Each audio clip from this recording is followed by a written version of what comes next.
London Stadium says, "Beware the Ides of March," they told an emperor once. And as Sunday dawns, Pep Guardiola will wake knowing that this may have been the weekend when the Premier League title slipped away from his Manchester City team. It may have been the weekend when the decisive blows were struck. But if you go back a few days as well, it feels almost like a season-defining week in the wrong way for Manchester City following what happened in Madrid as well. Yeah, absolutely. And especially given we know Guardiola's really obsession with what the Champions League is and what it represents. And given that Ollie's talking about empires there, it's hard not to get into kind of bigger themes here, because I must say, I do wonder whether we can point at a lot of issues with City right now.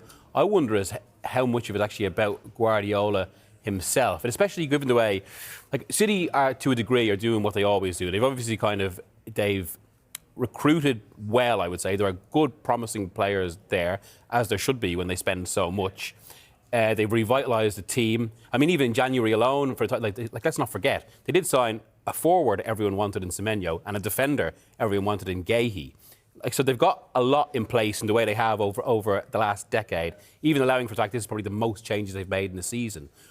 But so much of the club is still anchored towards one man, who is like one of the great figures in football history, and and it's his aura and everything he represents. Not only that, like that Barcelona. You said it, title over if you don't win this game, and he asked, who said that, or along those lines? You did. Even this, there's been a lot of moments where suddenly he hasn't done a press conference before a game, or he's been away a lot, and it's hard not to wonder whether he's as in tune with all this as he was 2 years ago, which makes a difference for a coach who's famously so intense and can bring his players to those higher levels.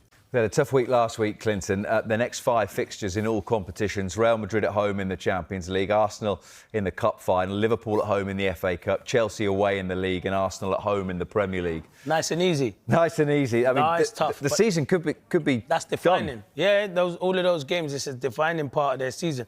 I think the Premier League's too much now anyway at the moment. I think the draw on the weekend, I think Arsenal will go on and win it now.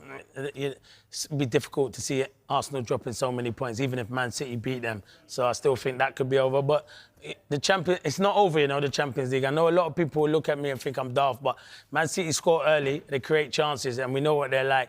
And giving them that rest off, everyone's going to look. But I heard Bernardo Silva say he's done it before in big games, the manager, many a times. And maybe Pep's had a look at it, said we've done a lot of travelling, there's been a lot of games. Maybe just give them a day off, refocus, and we go again for a big game. But you're right, all those games that are coming up, it's defining. Starting with Real Madrid and obviously the Carabao Cup on the weekend, because they want to win a trophy this year, Man City. What percentage chance would you give them of getting through tomorrow? 40%. It's not bad, is it? 40? Yeah, it's not bad, is it? That's high, isn't it? pretty hopeful for a team 3-0 down. No, but yeah.